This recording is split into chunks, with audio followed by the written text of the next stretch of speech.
Welcome back, everyone, to another PT Pro from the Optimal Body Podcast. I'm Dr. Dom. I'm DocJen. And today we're going to be talking about why you might get back pain when laying flat on your back. This can definitely be something that's tough when you're sleeping or waking up in the middle of the night because you're getting that pain in the back. So stay tuned.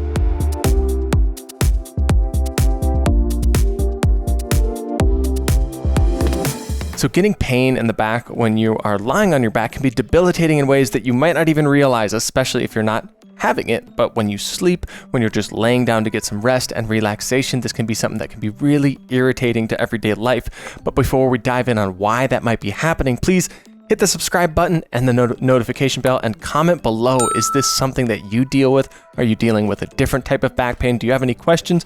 Let us know below. And now let's dive into it.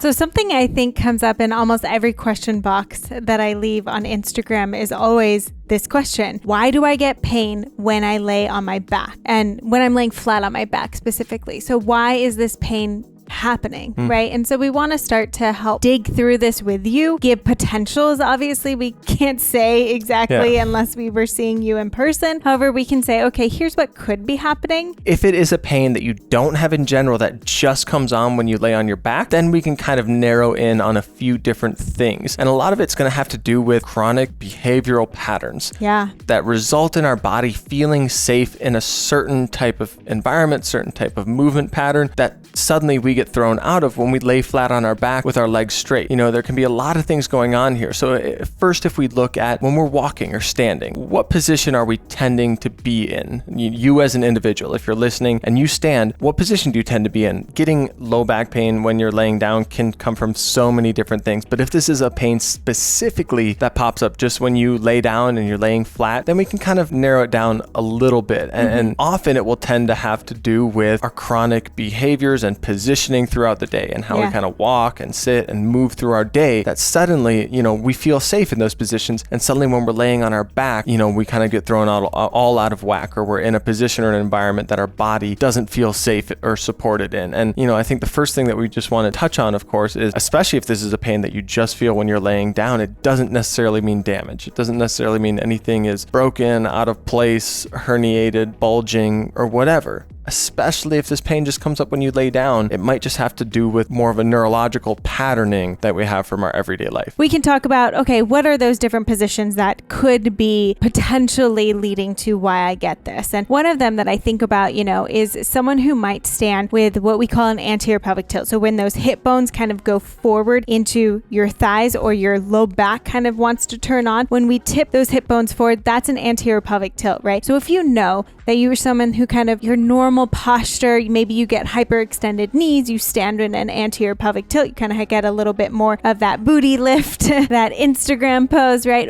But it's kind of your normal to stand in it, to walk in it. Well, if that's your normal positioning just through life, that's where your body kind of knows and feels, like Dom says, safe. When you go and lay on your back, your body might want to go into that position because that's, again, where it knows and it feels comfortable and safe. However, if we're laying on our back trying to relax, but your body is now, oh no, I need to be in this anterior pelvic tilt. I need to, you know, kind of turn on my back. Well, then it's hard to get your back to relax. So it's kind of this fighting battle of, I'm trying to relax, but I also need to be in this position where I feel safe. So it turns on that back, which could increase that tension, pressure sensation that we have in that low back. Yeah, and I think kind of that same pattern when we go to sitting. So when we sit and our hips flex, our pelvis, it tends to be a little harder to be in an anterior pelvic tilt.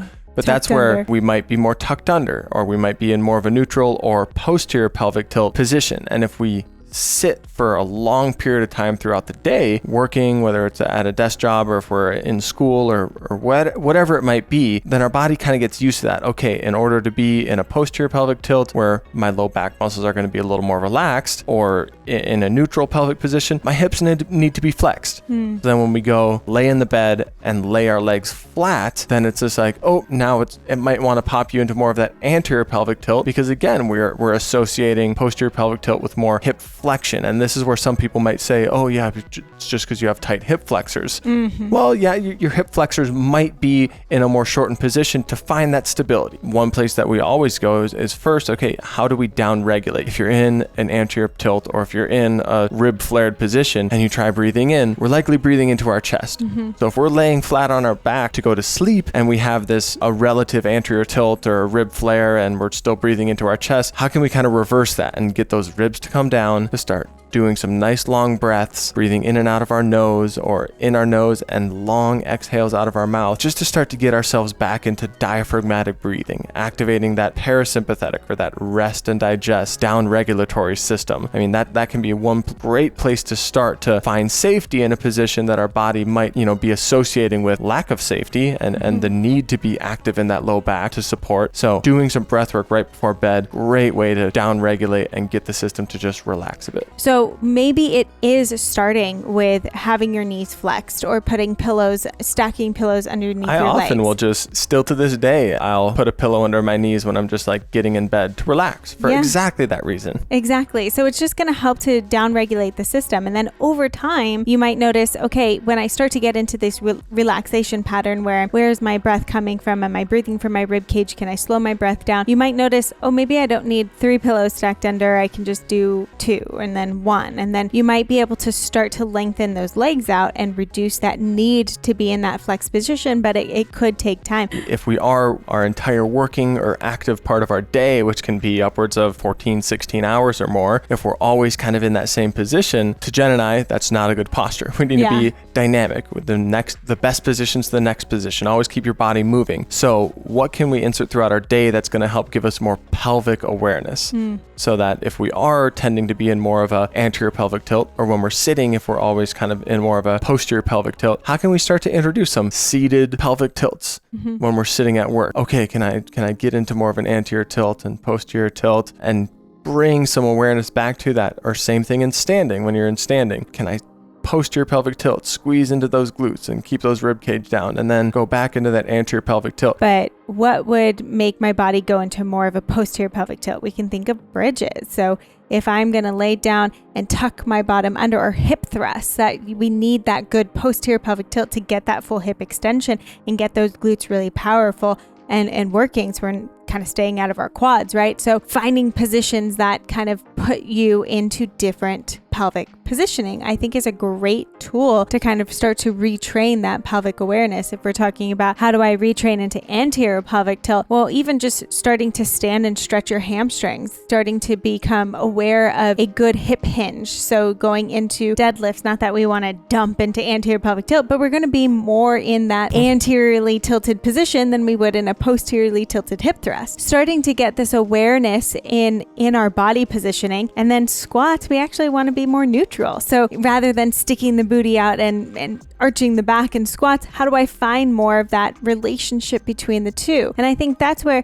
we can pull in exercises throughout our day as well that really help to promote this change in pattern, this awareness, so that my body knows how to do both and it can hopefully start to relax in whatever position that may be when I go to lay on my back. Yeah, and if you normally spend a lot of time sitting and you don't get those hips into extended positions, okay, what can I do to stand up, get some hip extension, whether that's a standing hip flexor stretch, where you don't get into that massive lunge and stay in that anterior pelvic tilt. You do just a slight little lunge, squeeze through the butt to keep that tailbone tucked, and then shift forward slightly to get some nice, good hip flexor stretch with that pelvis in a neutral or a posterior pelvic tilt, because then that's going to translate to the bed where, okay, now our legs are flat and I feel more comfortable getting into that posterior pelvic tilt. Even if we combine the two where we're focusing on pelvic positioning and breathing. If you're laying down in bed and you're trying to get to the point where you don't need to have anything under your knees and you have your legs flat, how can I take an inhale into the rib cage, and then as I exhale, try and tuck that tailbone under a little bit? Because then we're combining that relaxation breath, that parasympathetic breath, with more awareness on our pelvic positioning. Yeah. And I think the last thing to kind of note too is when you start to really understand what this deep core kind of feels like. And deep core meaning the relationship between my diaphragm, my pelvic floor, my transverse abdominis, and my multifidi, which is like our really small back muscles. You know, when we start to find this relationship in our inner core, we start to find more balance between these extreme ranges of motion in our pelvis, and we help to really find where our own neutral position may be. Because I think a lot of times too, when people go to lay on your back, the assumption is that my back is going to be flat. That's not going to be the reality for every person. So really when it comes down to, we listed off a lot of different exercises. The main things are, how do we relax? How do we calm those back muscles down? How do we become more aware of that pelvic positioning and finding that stability with the deep core muscles and core activation, again, which can come through breath, which can, both finding that pelvic awareness and breath work can really help finding that deep core activation as well. And knowing how to progress from where you're at now. If it's something you really struggle with, if you need to have some pillows under your legs, that's totally fine. It's going to be a process to getting to be able to lay fully flat without having any back pain, especially if it's something you've been dealing with for a little while.